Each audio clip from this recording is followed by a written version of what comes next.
kita jauh dari pertolongan Allah. Sini banyak ibu-ibu.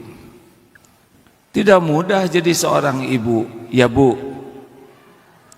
Tidak mudah jadi seorang istri, ya Is.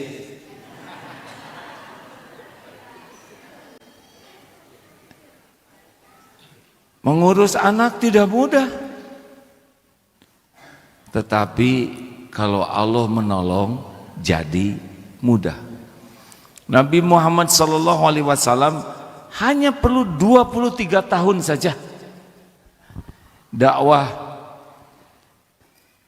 di Mekah dan Madinah, selesai itu. Dari jahiliyah berubah menjadi sumber peradaban. Dari yang musyrik jadi tauhid, jadi akhlaknya kurang baik jadi akhlakul karimah, dan menyebar ke seluruh penjuru dunia. Hanya perlu 23 tahun. Mudah bagi Allah. Sudah berapa tahun hidup? Saya 62 tahun. Tidak ada yang berubah. Diri juga susah berubahnya. Kalau Allah nolong, mudah. Jadi sekarang hidup kita ini apa? Hidup kita ini sekarang sibuk saja ingin jadi orang yang selalu ditolong Allah. Itu saja pikiran kita. Sekarang kita perlu rezeki. Siapa yang punya rezeki? Jawab, Allah. Ingin anak soleh. Siapa yang bisa membulak-balik hati anak? Allah. Ibu ingin suami soleh? Mau tidak? Yang ada dikemanakan? Yang ada oleh Allah ditambah kesolehannya. Kalau ditambah itu artinya sudah soleh, tapi makin soleh. Bijaksana kan? Bapak ingin istri yang solehah. Nah, yang solehah justru tidak mau sama bapak, ya. Jadi bapak harus tobat. Ini membangun pesantren harus beli tanah.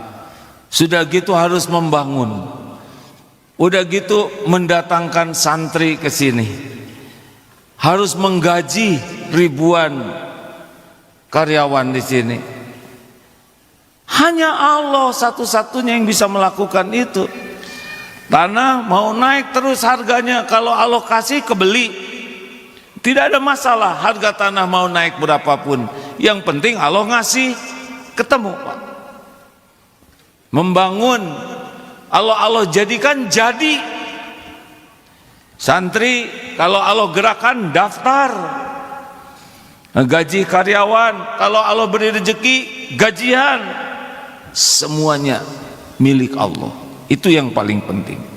Jadi sekarang hidup ini sederhana. Bukan sibuk menyelesaikan masalah, tapi sibuk ingin disukai Allah agar Allah menolong semua masalah hidup kita. Hanya dengan satu patah kata selesainya. Apa? Halo. Jadi gimana nih kita ini supaya ditolong Allah? Jadi apa? Jangan bikin saya jengkel hadirin. Ini pengajian judulnya dilarang jengkel. Jadi bagaimana? Jadilah ahli takwa.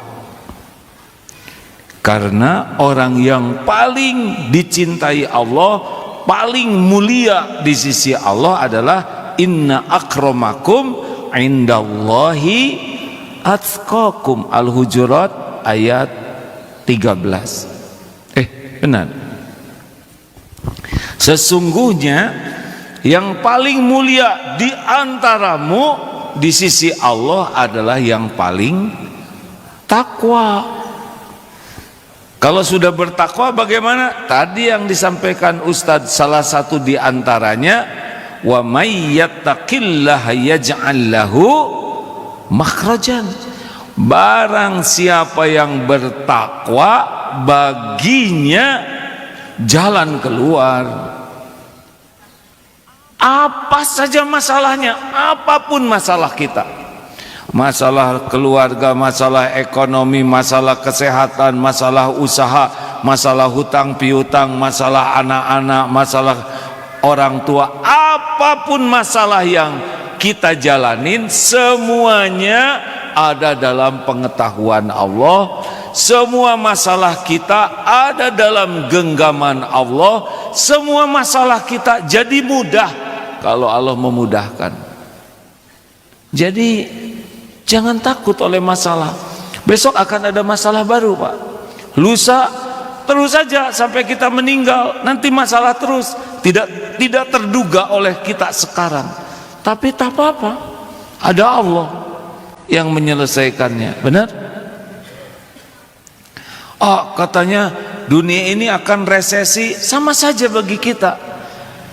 Tidak resesi, yang ngatur rezeki adalah Allah. Resesi juga yang ngasih rezeki adalah Allah. Bagaimana kalau nanti saya pensiun? Sama saja, belum pensiun Allah yang ngasih rezeki, sudah pensiun juga Allah yang ngasih rezeki. Betul, Pak? Kelihatannya Bapak sudah pensiun ya? Auranya bukan hanya aura ya, penampakannya juga. Apa yang mau dicemaskan? Kecemasan kita tuh satu saja, takut kita tidak disukai Allah. Lebih sederhana kan? Halo? Jadi solusi hidup ini apa? Jadi orang yang bertakwa. Kalau sudah takwa, urusan beres. Wa yarzuqhu min haitsu la yahtasib. Allah akan mendatangkan rezeki dari tempat yang tidak terpikirkan, tidak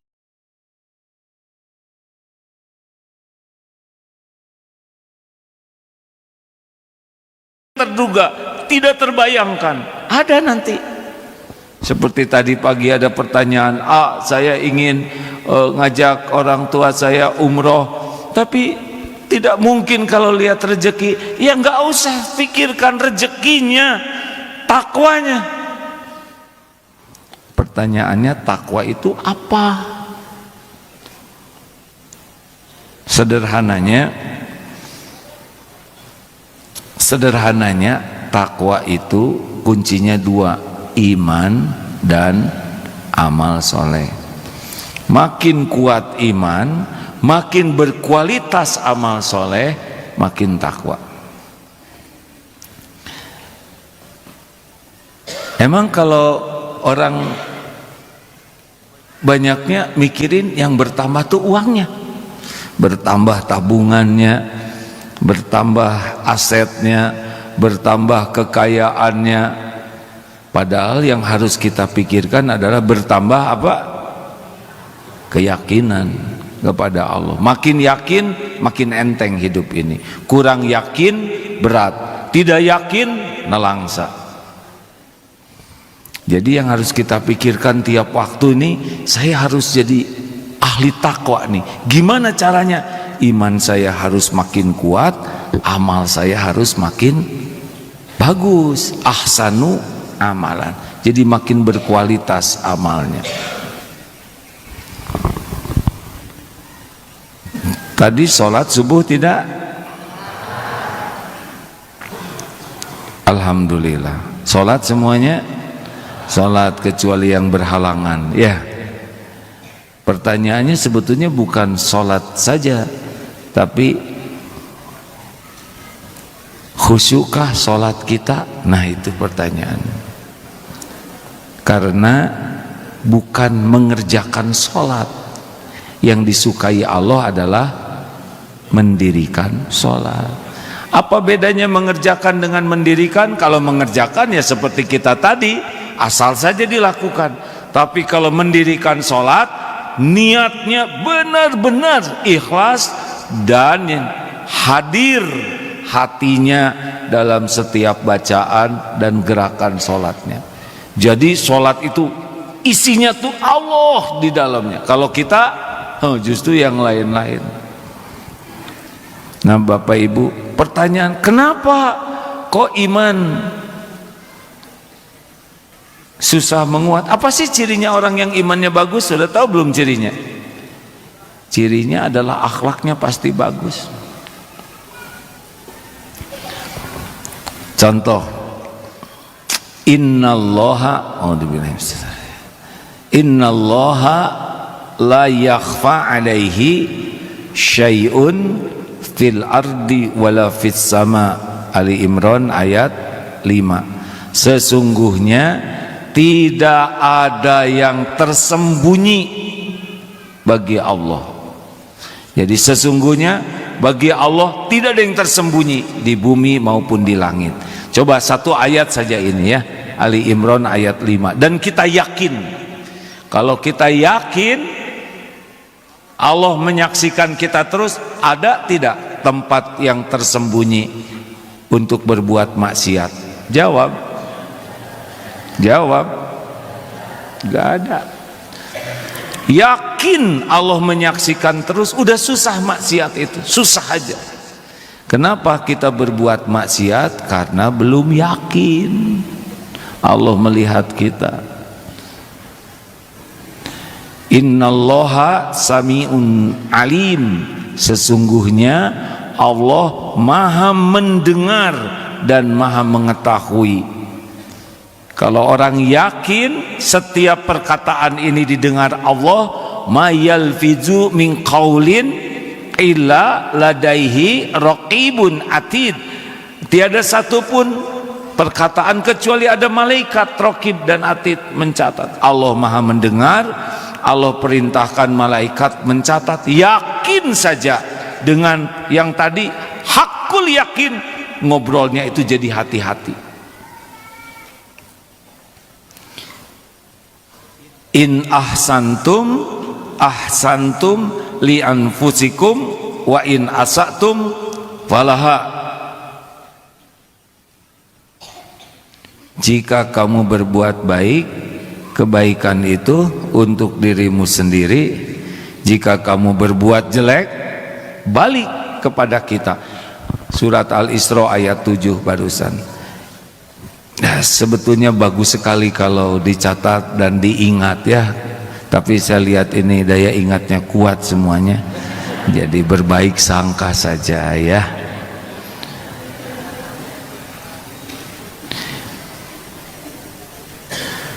Karena kalau kita tidak paham panduan kita, kita ngarang hidup ini.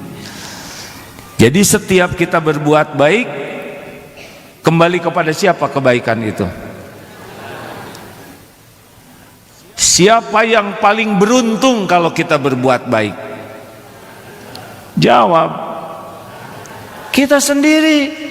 Tidak ada urusan dengan ucapan terima kasih orang, tidak ada urusan dengan orang balas budi, tidak ada urusan. Kita berbuat baik, udah untung tuh kita tuh. Tapi karena kurang iman, sakit hati. Saya tuh sudah nolong dia, mana dia sama sekali tidak berterima kasih.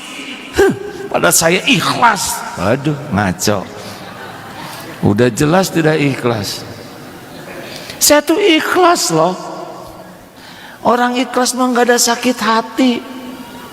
Orang ikhlas tuh nggak ada ngarap apa-apa dari makhluk. Halo. Jadi orang-orang banyak sakit hati tuh pasti kurang iman. Atau saya tidak mengatakan tidak beriman ya, tapi lemah imannya. Apa cirinya? Berharap dari selain Allah, itu yang bikin hidup tidak bahagia.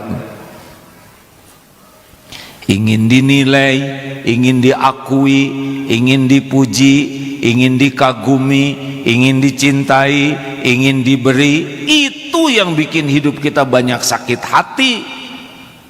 Padahal setiap kali kita berbuat baik, Allah lihat tidak? Jawab. Setiap kita berbuat baik, Allah lihat tidak? Berbuat buruk, Allah lihat tidak? Apakah setiap perbuatan disaksikan oleh Allah? Apakah setiap perbuatan ada balasannya? Ada balasannya tidak? Mungkinkah ada yang kelupaan Allah membalas? Mungkinkah ada yang kelewat, tertukar, meleset? Mungkinkah ada yang bisa mencegah apa yang akan Allah berikan kepada kita? Mungkinkah ada yang bisa merebut apa yang ditetapkan untuk kita? Enggak ada. Wa may ya'mal mithqala dzarratin khairan yarah wa may ya'mal mithqala dzarratin syarran yarah. Dengan yakin ini saja sudah enak. Orang gak berterima kasih, gak ada masalah. Itu bukan urusan kita. Urusan kita adalah bagaimana melakukan yang terbaik supaya Allah yang maha melihat, yang maha menyaksikan, yang maha tahu, ridho, nerima. Selesai urusan. Enak tidak nih? Dari mana? Inilah yakin. Inilah yang membuat orang jadi takwa tuh. Kenapa orang susah bertakwa? Masih ingat apa sebabnya? Dua, lemah ilmu. Ya, orang lemah iman itu, dan lemah amal soleh itu penyebabnya lemah ilmu dan lemah jiwa. Lemah ilmu, jarang belajar agama. Tapi ibu itu rajin loh ke pengajiannya. Tapi yang berubah cuma seragamnya. Kalau kelakuannya stabil. Judesnya tetap, gibahnya tetap, pelitnya tetap. Pada rajin ke majelis taklim. Kenapa? Bisa jadi salah niat ke majelis ilmunya. Kalau salah niat seperti ngirim paket, salah alamat. Walaupun paketnya bagus, nggak sampai. Emang mungkin ibu-ibu, bapak-bapak ke pengajian salah niat? Mungkin tidak. Apa aja kira-kira salah niatnya? Saya mah di rumah capek lah, mending ke pengajian bisa istirahat. Namanya pengajian istirahat. Saya kalau di rumah pasti disuruh terus oleh suami, pengajian beres. Nih saya punya tas baru nih, saya harus duluan ke pengajian. Sudah tahu?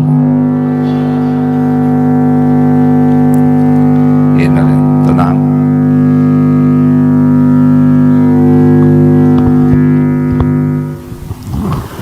Biasakan tenang saja ya.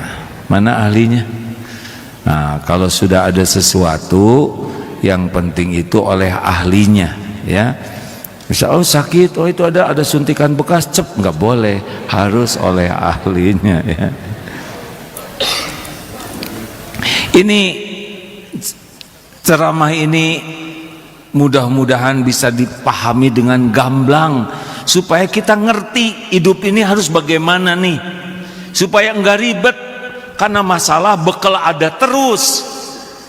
Nah, kita kan sengsaranya oleh dua hal. Satu, yang belum terjadi, kita cemaskan. Yang kedua, yang sudah terjadi, kita nyesel, sakit hati, sedih. Jadi hari ini tuh bagian apes. Harusnya yang akan terjadi dan yang sudah terjadi membuat hari ini jadi amal soleh, jadi bahagia. Ada juga yang kita harus ikut tuh ke pengajian itu. Kenapa? Keren-keren, supaya ke bawah keren. Ini pengajian artis misalnya ya, supaya ikut ke bawah cakep. Padahal sampai ke sana paling menderita, ya enggak?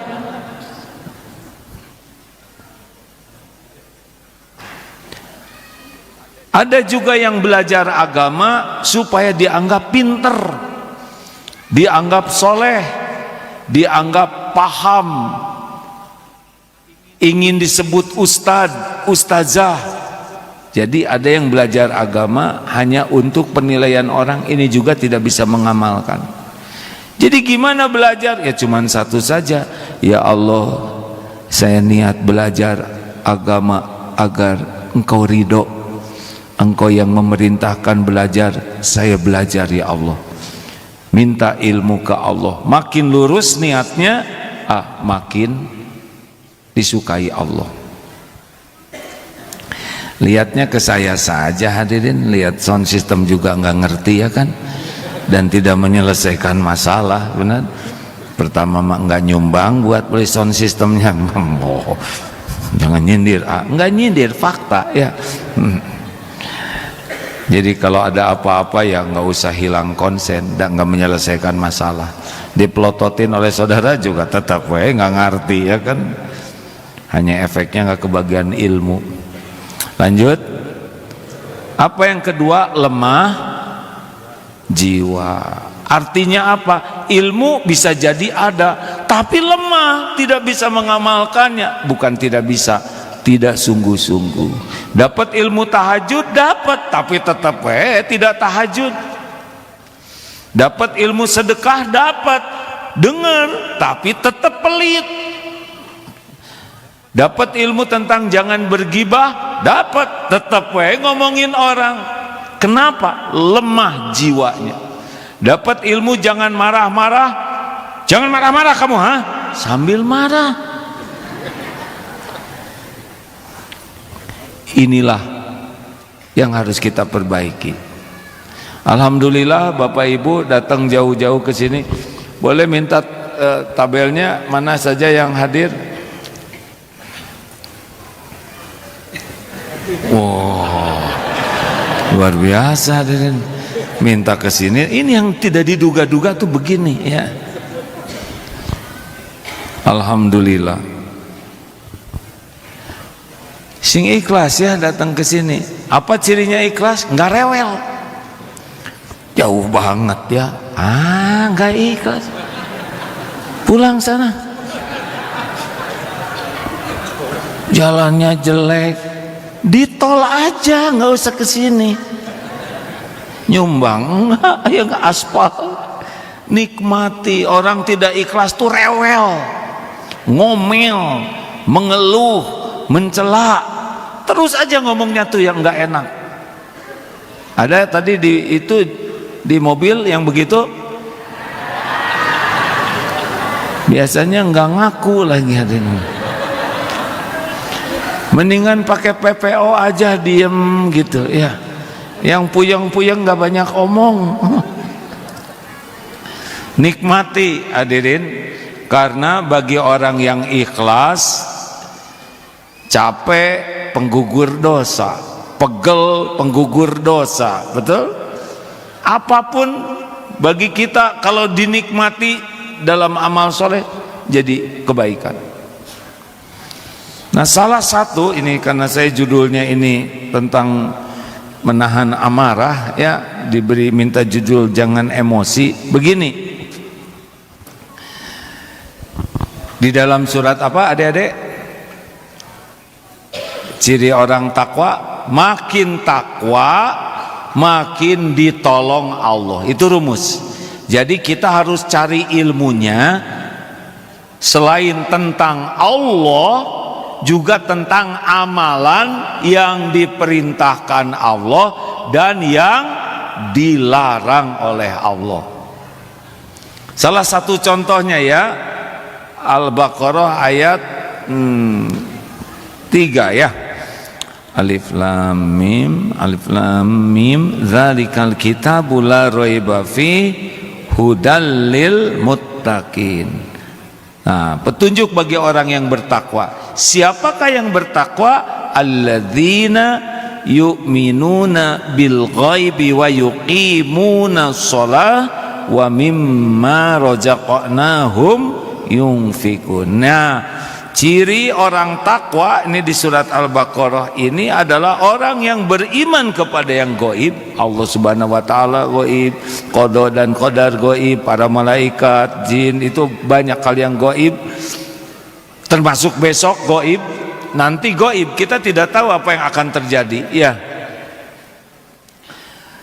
Mendirikan sholat, ini ciri orang takwa. Bukan mengerjakan sholat ya. Udah masih ingat ceramah tadi pagi yang mendirikan dan yang mengerjakan? Masih ingat tidak? Kalau ingat, kalau tidak. Ingat? Jelaskan. Nah, jadi ciri orang yang lalai dalam sholatnya ini sedikit saja, ada 6. 1, berat dan males kalau sholat.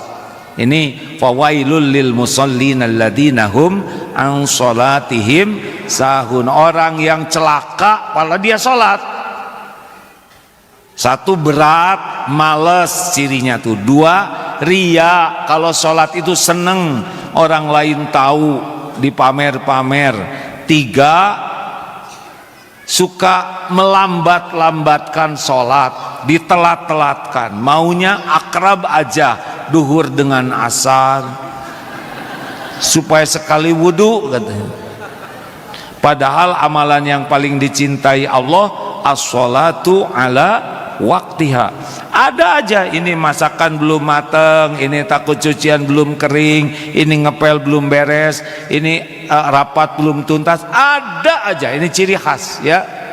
Yang ketiga, yang keempat, gesit, tangkas, ringkes sholatnya, set set set set set set set set beres. Bahkan dia juga suka khusyuk tuh kalau ini sujud yang keberapa ya. Nah, lama sujudnya tuh karena mikir ke satu atau kedua. Ini saya rakaat keberapa ya? Ya Allah tolonglah, baru minta tolong ke Allah.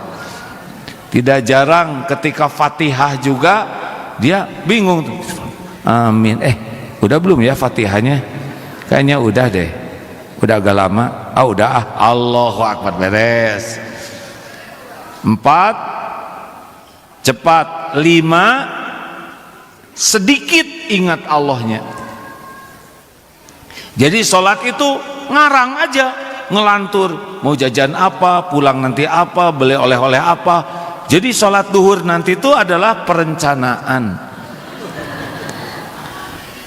6, malas berjamaah,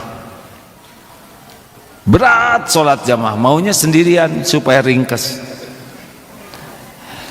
Orang yang sholatnya bagus sebaliknya dari yang tadi, semangat kalau udah dengar sholat tuh semangat, kemudian gak ada riaknya, sibuk, nikmat, merasa dilihat Allah, dan tumaninah, sholatnya tuh enak, tepat waktu, senang pada waktu yang Allah sukai, dan sholatnya tuh banyak ingat Allahnya serta ingin selalu berjamaah, terutama lelaki. Nah, selanjutnya wa mimma razaqnahum yunfikun. Lalu yang kali ini dibahas, mudah-mudahan ada waktu. Oh, udah habis waktunya ya? Udah habis belum? Nah, cara menjawab itu ya menunjukkan emosional atau tidak. Belum. Baru juga datang kami dari tadi, nggak ada yang nanya ya. Alladzina yunfikuna fis sarra'i wadh-dharra. Nih ciri orang yang bekal ditolong Allah dalam menghadapi persoalan hidup adalah senang berinfak dalam lapang dan sempit. Nafsu kita Al-Baqarah 268 itu ya, setan menakut-nakuti kita dengan kemiskinan, kefakiran, dan menyuruh kita pelit. Allah menjanjikan kita ampunan dan karunia-Nya. Maka orang yang bekal hidupnya, dimudahkan urusannya, salah satu cirinya adalah ahli takwa, senang sedekah. Maaf ya bagi yang pelit, koret, kedekut, buntut kasir, yang jarang sedekah, yang hitung-hitungan, sangat besar kemungkinan hidupnya tidak bahagia walaupun uangnya banyak. Sangat besar kemungkinan ruwet aja hidupnya tuh, yang seperti yang disebut GTA, galau tiada akhir, liwe lieur wae, dan senantiasa letih ya, capek hidup tuh lahir batin, serta senantiasa kecewa. Di sini tuh kecewa, coba kalau nah gitu, ini kurang asin nih, kecewa lagi, padahal dia pesanannya jambar roti ya, bagaimana nggak asin. kecewa apa aja, apapun kecewa. Ini ciri khas orang yang kurang sedekah. Bu, mau bahagia, mau ditolong Allah dalam segala urusan, jangan terlalu banyak mikir kalau mau sedekah, suka nggak jadi, jebet aja, paling kecewa ya. Kenapa nggak dari dulu saya seperti ini? Maaf ya, selamat menderita bagi yang pelit ya, yang oh itu bukan kata saya, hadirin. Ahli takwa itu dua. Ini di surat Ali Imran 134 ya. Wal kadhiminal ghaidh. Siapakah yang akan ditolong oleh Allah dalam hidupnya, dibahagiakan, dilapangkan urusannya, yaitu orang yang menahan amarah. Wal afina 'anin nas, memaafkan orang-orang. Nih, para pemarah, siap-siap. Siap-siap apa? Apa surapes? Hidupnya tuh benar-benar ruwet. Banyak musuhnya, banyak masalahnya. Badan juga nggak akan sehat. Penyakitan, sangat mungkin penyakitan, karena pemarah itu hal yang tidak disukai Allah. Yang disukai Allah adalah wal kadhiminal ghaidh, menahan amarah. Bu, ibu mau bahagia, jangan marah-marah. Kata siapa saya pemarah? Udah marah lagi ya. Habis anak saya menjengkelkan, suami saya juga. Bukan tidak punya rasa marah, di sini akan ada jengkel, kecewa, sakit hati, perih, banyak di sini. Yang jangan itu mengumbar kemarahan. Rasa marah itu ada, normal, tapi bisa dikendalikan. Ada apa ini santri? Silakan duduk nak. Alhamdulillah. Ini kegiatan ini panitianya santri semua. Alhamdulillah. Dilatih berorganisasi, memuliakan tamu. Duduk nak. Ya segera duduk. Dihitung sampai 3 ya. 1, 2. Ini bukan marah hadirin. Yang 3 selesai masih berdiri, tetap berdiri. Karena saya nggak mau ada yang berdiri. Ya, dah. Nah, alhamdulillah. Bukan marah ini, tegas dikombinasikan ya. Mau tahu supaya kita bisa menahan amarah? Kita harus sangat siap bahwa hidup ini sepenuhnya ujian. Kita akan menghadapi hal-hal yang tidak cocok dengan keinginan. Setiap waktu akan terjadi ujian seperti ini. Dan semua ini adalah sarana kita meningkatkan ketakwaan kita. Jadi yang menjengkelkan itu adalah sarana supaya kita makin naik ketakwaan kita. Jelas? Pak, jadi kalau istri bapak menjengkelkan, nah itu ciri-ciri bapak mau naik derajatnya kalau lulus. Bu, kalau anak ibu menjengkelkan, ciri-ciri ibu mau apa? Mau stres, Bu.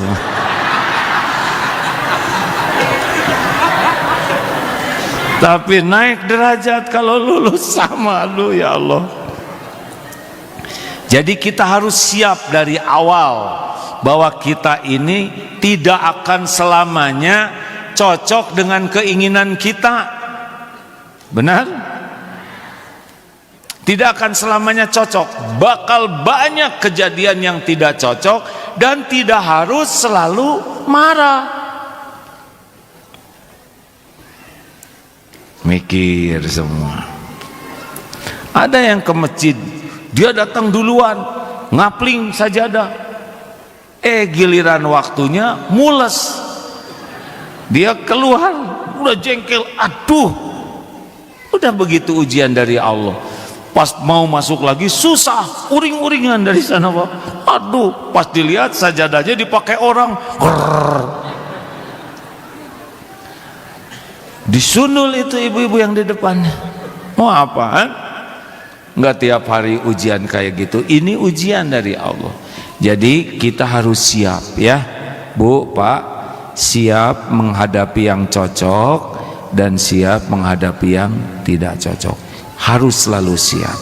Tidak akan selamanya cocok dengan keinginan. Bisa dipahami ini? Setuju tidak? Kalau terjadi aja kejadian yang tidak cocok, ingat kata-kata yang harus kita lakukan apa? Inna lillah wa inna ilaihi rajiun. Apa dalilnya?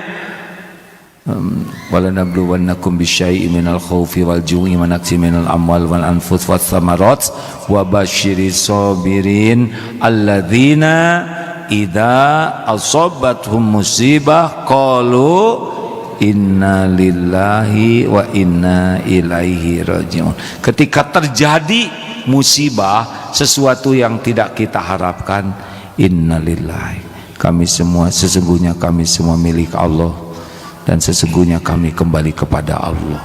Dan kata-kata yang kedua adalah qaddarullah wa ma syaa fa'al. Ini sudah takdir Allah. Allah berbuat apa yang Allah kehendaki.